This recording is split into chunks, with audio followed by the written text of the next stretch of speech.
Jadis, la clé d'amour était d'amour. Mais or, amour n'est plus la clé d'amour est d'or.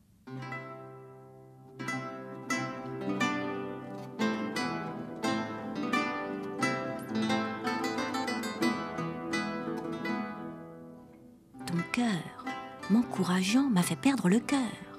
Et vainqueur, me vainquant, de vaincu fait vainqueur. Chassant, tu m'as chassé, et chassé, j'ai chassé ce que j'allais chassant dans ta chasse enchâssée. Continuation des secondes œuvres, Jean de Buissière.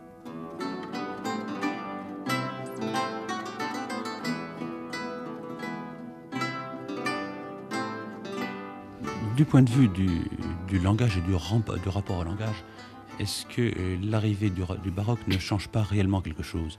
Je veux dire par là qu'on avait vu du Bellay dire qu'il fallait inventer des mots et ne pas s'en priver lui-même.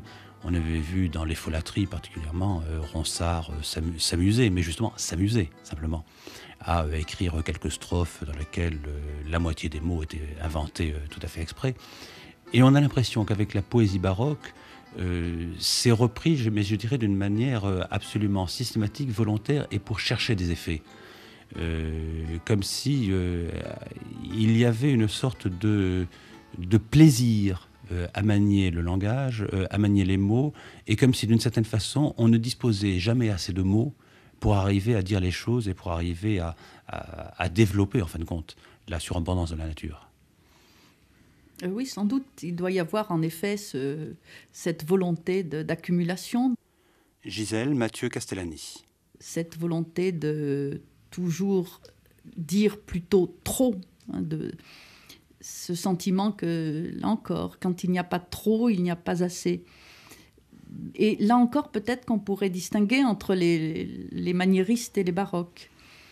Ce sont plutôt les baroques qui sont du côté de cette ivresse verbale, du côté de cette jonglerie avec les mots, du côté aussi des procédés d'accumulation ou des juxtapositions de désignations différentes appartenant à différents paradigmes. Bon, du côté des maniéristes, il me semble qu'il y aurait plutôt au contraire, non pas une raréfaction ni du vocabulaire, ni du langage, mais disons comme une discrétion, comme un effet de sourdine qui serait apporté.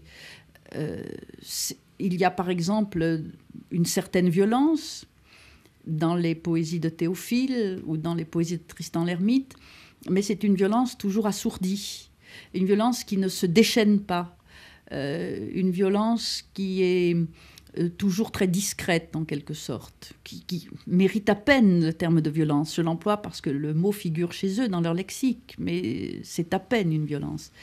Alors que dans la poésie baroque, en effet, le grand déferlement, le grand déchaînement a besoin aussi d'une espèce de pléthore comme cela. Là encore, on dirait que avant Hugo, les baroques ont envie d'une certaine façon de mettre le bonnet rouge au mot du dictionnaire, bien avant l'époque et bien avant la lettre. Mais ils ont en effet peut-être aussi un autre rapport au langage que les maniéristes et que ceux qui les ont en effet précédés. Une espèce de quête passionnée de tout ce qui, dans le langage, là aussi, peut précisément émouvoir, c'est-à-dire faire sortir le lecteur de lui-même, le porter à se laisser séduire, se laisser emporter, et peut-être aussi une façon de rêver soi-même sur le bateau ivre, en quelque sorte, que couvre ce langage qui est relativement en liberté.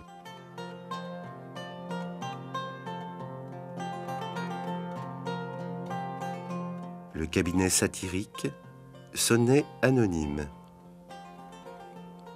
Péripathétisant en pantelante extase, j'endrophiliais les corps démocriticieux, quand le grand Chéaré Eurymède des cieux m'anathématisa d'une antipéristase.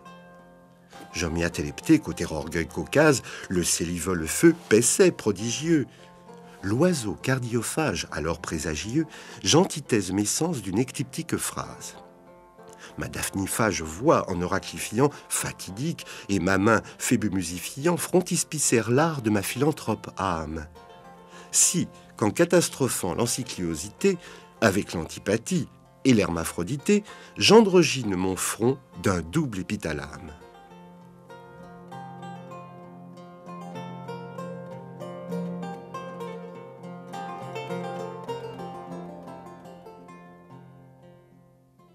Mais si on prend un poète comme Diobartas, finalement, décrivant les jours de la création par le Seigneur, non seulement on a l'impression que, là, justement, bon, il n'en a jamais fini de décrire cette surabondance de ce que fabrique finalement le Dieu qu'il reconnaît, que non seulement il multiplie les effets de vocabulaire, etc., mais qu'en plus il se permet d'avoir un style dont par définition les classiques diront justement que c'est quelque chose d'absolument impossible, qui ne connaît rien aux règles de la versification, parce qu'il ne se gêne pas du tout pour jouer sur des hiatus, pour jouer sur des rencontres de sonorités, etc. Et comme si en réalité c'était ça qui était d'une certaine manière au cœur même de son art, et qui ne sera plus compris par la suite. Oui, il y a aussi peut-être un peu la même chose, peut-être moins fortement exprimée, mais chez Agrippa d'Aubigné aussi. Il y a, il me semble, chez eux deux, mais chez d'autres aussi, enfin surtout chez eux deux, une volonté d'abord de refuser de plaire. C'est une espèce de refus, mais constamment affirmé, au point qu'il peut devenir un peu suspect d'ailleurs, de ne pas plaire, voire de déplaire, donc de choquer, de heurter. Et en même temps, par conséquent, de heurter aussi tout ce qui peut être source de plaisir, y compris le plaisir de l'oreille.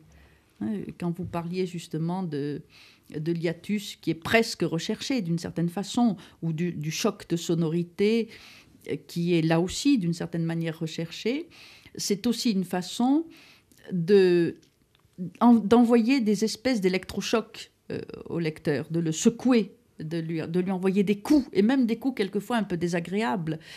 C'était aussi une façon de montrer que cette poésie doux coulante qui les précède immédiatement, la poésie d'un Desportes par exemple, mais d'autres aussi, est une poésie qui est pour leurs oreilles et pour leur cœur une poésie trop molle en quelque sorte.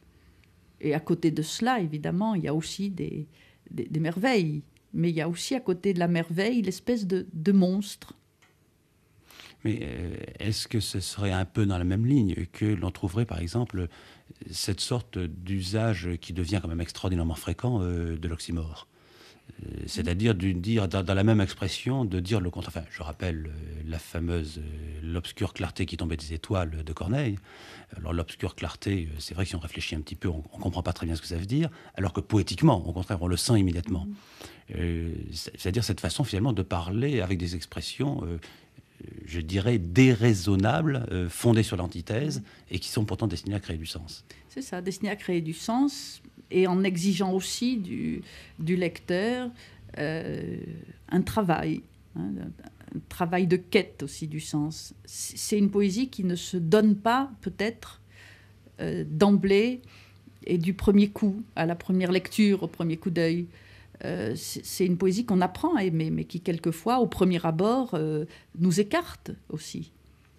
Peut-être plus celle de Diobartas, d'ailleurs, que celle d'Agrippa d'Aubigné. Mais même chez Agrippa d'Aubigné, il y a aussi avec cette volonté de déplaire ou de choquer ou de heurter, il y a cette volonté aussi de faire saisir que, d'une certaine façon, la dissonance peut créer du sens. La dissonance ou la malsonance aussi.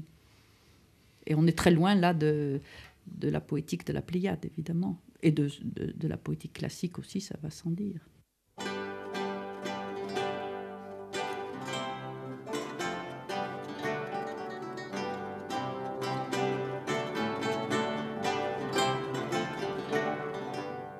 À l'ombre d'un cheveu se cachait Isabelle. Le gaine et les couteaux, auprès d'une escarcelle, des marrons, des étoffes, du cresson halénois pour Roger le Danois. Non, je n'approuve point la vanité des hommes. J'aime l'ambition comme un Normand les pommes. Que vous seriez joli si vous n'étiez pelé, monsieur le jubilé. Quand le brave Nambrotte battit la tour superbe, il courut la quintaine et dansa de sur l'herbe, faisant sur le pied droit. Mais il fut bien Camus, voyant Nostradamus. Massadis, top, tingue, un éventail d'ermites, une lance de sucre, une anse de marmite, puis un poulet bardé de la poudre d'iris et de chauve-souris. Charles Timoléon, beaux-oncles de Cigogne, les délices satiriques.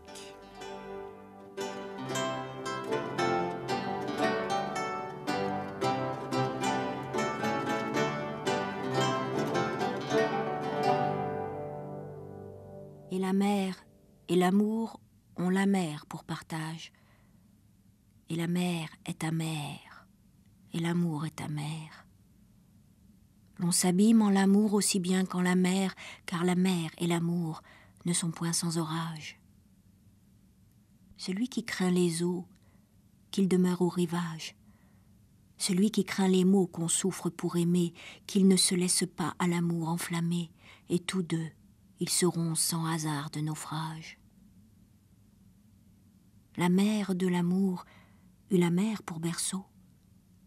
Le feu sort de l'amour, sa mère sort de l'eau.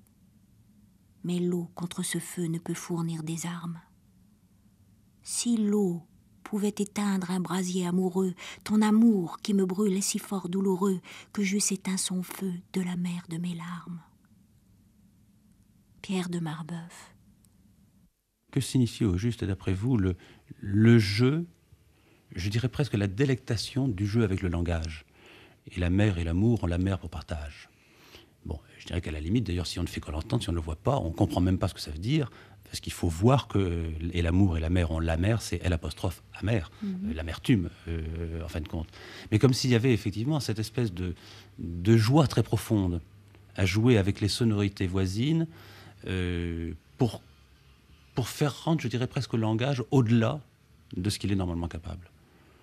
Oui, et Marbeuf, je crois d'ailleurs, est plutôt de ce point de vue-là maniériste, d'ailleurs, lui aussi, que baroque. Mais c'est vrai qu'il y a un jeu tout à fait étourdissant, puisqu'on joue sur sur cette paronomase amère, aimée, qui, pour l'œil en tout cas, s'écrit presque de la même manière que l'adjectif amer. On joue sur l'amertume, sur la maternité, etc. Et il y a tout un jeu un peu vertigineux, justement, sur ces proximités, sur ces relations. Donc, c'est une façon, en somme, de forcer le langage à montrer la proximité qu'il y a dans le monde des choses entre des objets qu'apparemment tout oppose, ou que tout distingue, en tout cas. Et la mer et l'amour ont la mer pour partage. Et la mer est amère, et l'amour est amer. L'on s'abîme en l'amour aussi bien qu'en la mer, car la mer et l'amour ne sont point sans orage. En fait, on voit bien comment les poètes baroques souvent travaillent sur une forme poétique qui date du milieu du XVIe siècle et telle qu'elle avait été prescrite dans ces arts de rhétorique par quelqu'un comme Thomas Sébillet. Et pourquoi, très vite, à partir du moment où l'âge classique se met en place, on ne va plus comprendre cette manière de faire de la poésie. Dans la mesure où on joue beaucoup avec les formes et en même temps avec le tuf de la langue, si l'on peut dire. Jouer avec les formes, l'un des tours que l'on retrouve souvent chez les poètes baroques, tout au moins chez les poètes baroques français, mais on a l'équivalent dans les autres langues, et l'emploi tout à fait constant de ce qu'on appelle la rime enchaînée. La rime enchaînée qui consiste à commencer un vers par le mot qui finissait le vers précédent. Et c'est ce qu'on trouve, par exemple, chez quelqu'un comme Vital d'Audiguier, seigneur de la Ménor, dans un de ses sonnets, lorsqu'il écrit, par exemple, « Faire l'amour alors qu'il me défait, et tout défait, l'amour même défaire, le défaisant, le rendre plus parfait, le parfaisant, l'éprouver plus contraire. » Et puis, en raffinant un petit peu là-dessus, on peut avoir la rime enchaînée à tournure négative, qui consiste à reprendre à nouveau le mot, mais en le renversant de sens. Et on en a l'un des plus beaux exemples dans l'un des sonnets de Honorat Logier de Porchère, dans une poésie, un poème qu'il écrit à la gloire des yeux de Madame de Beaufort, qui commence ainsi: ce ne sont pas des yeux, ce sont plutôt des dieux. Dieux, non, ce sont des cieux, ils ont la couleur bleue. Cieux, non, mais de soleil clairement radieux. Soleil, non, mais éclair de puissance inconnue. Comme si, effectivement, il y avait sans arrêt cette sorte de reprise de la pensée pour s'affiner, pour se développer, pour s'expliquer encore mieux dans une sorte de rythme, en quelque sorte, qui ne trouverait jamais de fin. Et puis, il y a aussi ces jeux sur les sonorités, ces jeux sur les mots. On n'est pas très loin souvent de l'art des grands rhétoriqueurs, lorsqu'on trouve par exemple des vers où c'est une sorte d'exploit du poète de ne choisir que des mots qui commencent tous par la même lettre. Nous avons ce vers fameux, par exemple: fendons, frappons, fuyons, faisons fi de la foi. Et cela continue pendant des vers et des vers ainsi, dans une sorte de prouesse technique qui est recherchée comme telle. Et puis, à la force de jouer à la fois avec les mots, à la fois avec les tours rhétoriques, on arrive quelquefois jusqu'à un véritable hermétisme de la langue qui n'est pas sans rappeler, peut-être même en allant encore plus loin, de rappeler à l'avance certaines recherches de Mallarmé, puisque à force de multiplier les mots dans leurs différents sens, si on ne lit pas exactement les vers, cela devient complètement incompréhensible. J'en donne un simple exemple où l'on s'aperçoit que l'on est très très proche, pour ne pas dire éventuellement qu'on a dépassé cet aboli bibelot d'inanité sonore dont on parlera tellement à la fin du XIXe siècle. Marie, Marie, de Marie à Marie, Marie, or Marie, Marie est Marie, Marie.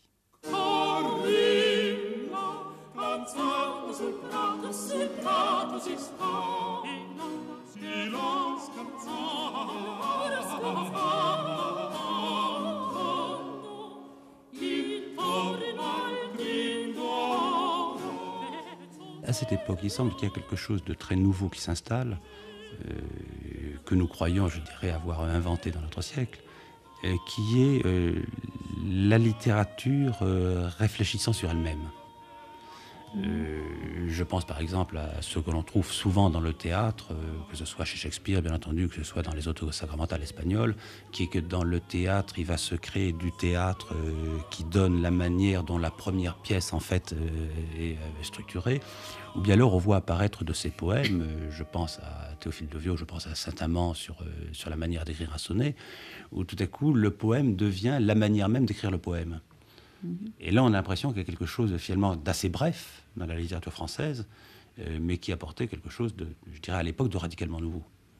Oui, et c'est aussi à l'époque où dans les essais de Montaigne, le genre réfléchit aussi sur lui-même, et où l'essai, très souvent, dit qu'il est un essai, et où l'essai essaie aussi de définir ce qu'il est en tant qu'essai.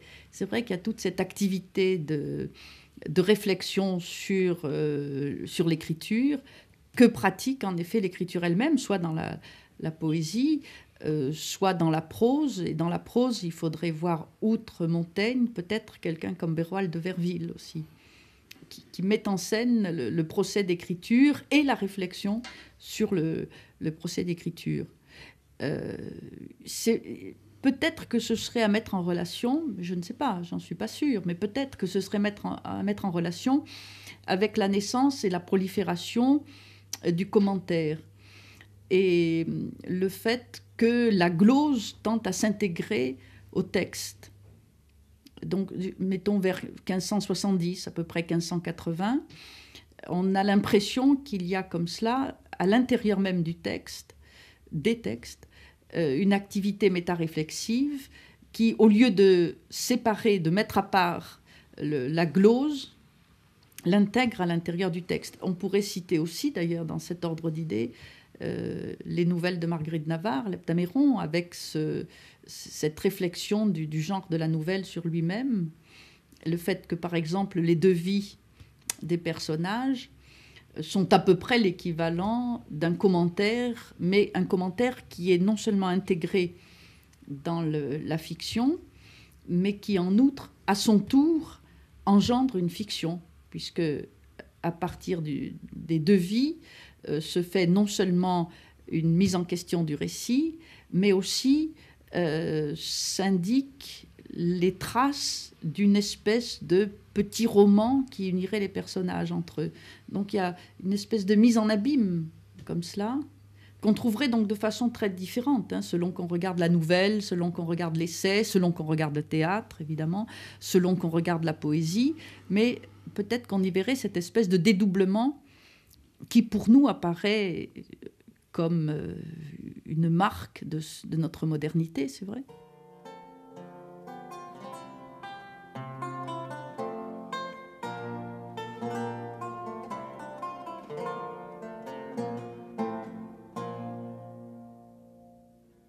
Fagoter plaisamment comme un vrai Simonet, pieds chaussés, l'autre nu, main au nez, l'autre en poche, j'arpente un vieux grenier, portant sur ma caboche un coffin de Hollande en guise de bonnet. Là, faisant quelquefois le saut du Sansonnet, et dandinant du cul comme un sonneur de cloche, je m'y gueule de rire, écrivant d'une broche en mots de patelin ce grotesque sonnet. Mes esprits à cheval sur des coques cigrues, ainsi que papillons s'envolent dans les nues, y cherchant quelque fin qu'on ne puisse trouver. Nargue, c'est trop rêver, c'est trop ronger ses ongles. Si quelqu'un sait la rime, il peut bien l'achever. Raillerie à part, Antoine Girard, sieur de Saint-Amand.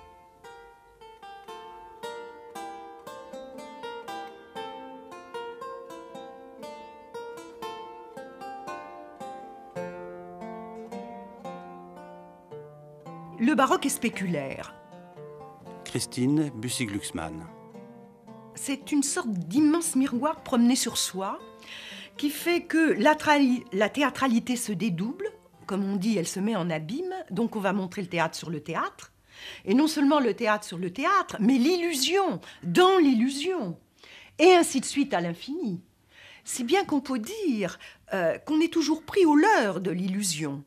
Le baroque, c'est une métaphysique piégée. On est toujours dans l'illusion et aussi bien chez Calderon que chez Shakespeare, le point de partage entre l'illusion et le réel est insaisissable. Donc, un miroir qui fait retour sur soi et je dirais que ça définit au fond la forme et la langue baroque. La langue baroque, c'est une langue qui, au fond, est souvent une langue qui met ensemble l'ambiguïté, les contraires, l'obscure clarté. Et penser l'obscur et le clair, c'est réfléchir l'opération d'écrire sur elle-même. Je dirais qu'au fond, le langage baroque, très souvent, a perdu son référent stable dans le réel. Il est une opération sur l'opération. On écrit un sonnet et on s'interroge sur qu'est-ce qu'écrire un sonnet. On fait une pièce de théâtre et on s'interroge sur qu'est-ce que la théâtralité.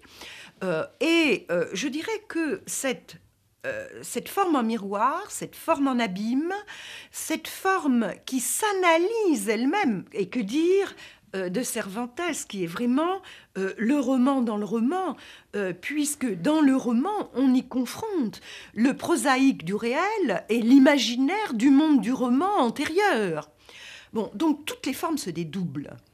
Et pourquoi toutes les formes se dédoublent-elles ? C'est que je pense que le langage s'auto-réfléchit sur lui-même. Et le point fort de ce que vous dites, si un sonnet est capable d'analyser l'acte d'écrire, c'est parce qu'au fond, les grandes philosophies du baroque, ou de grandes philosophies du baroque, sont des rhétoriques. Donc la rhétorique ne va pas être une manière, si vous voulez, de classer les figures. Il y a des métaphores, des métonymies, comme on dit. Mais la rhétorique, c'est un art de l'invention, comme on dit. La rhétorique, c'est l'art du langage qui veut savoir ce qu'est le langage. Et Gracian a écrit un traité de rhétorique, l'art où précisément la figure du langage, c'est le mot d'esprit, ce sont les pointes d'esprit. À la limite, dans le baroque, et c'est ce qui fait que Shakespeare ou Calderon ou Quevedo sont si difficiles à traduire en français, tout le langage est un jeu de langage.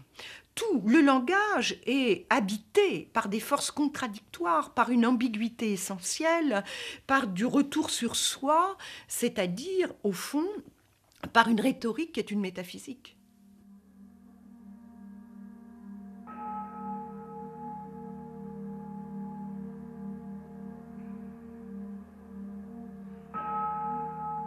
Elle a beaucoup de l'air d'une antique marotte. Son teint est délicat comme un vieux brodequin. Son corps est en bon point autant qu'un mannequin et chemine aussi gai comme un lièvre qui trotte. Elle parle en oison qui jase dans la crotte. Elle rit en guenon qui a son verre coquin. Elle sent aussi bon que fait un vieux bouquin et tient sa gravité comme un âne qu'on frotte. Son chant approche fort d'un jet pris à la glu. Amoureuse est à voir comme un plat de merlu, gaillarde comme un chat qui gambade en gouttière. Bref, c'est un marmouset habillé d'un rabat, un balai écourté d'une vieille sorcière, car qui la monterait irait droit au sabbat. Le cabinet satirique, Charles Timoléon Beauzoncle de Cigogne.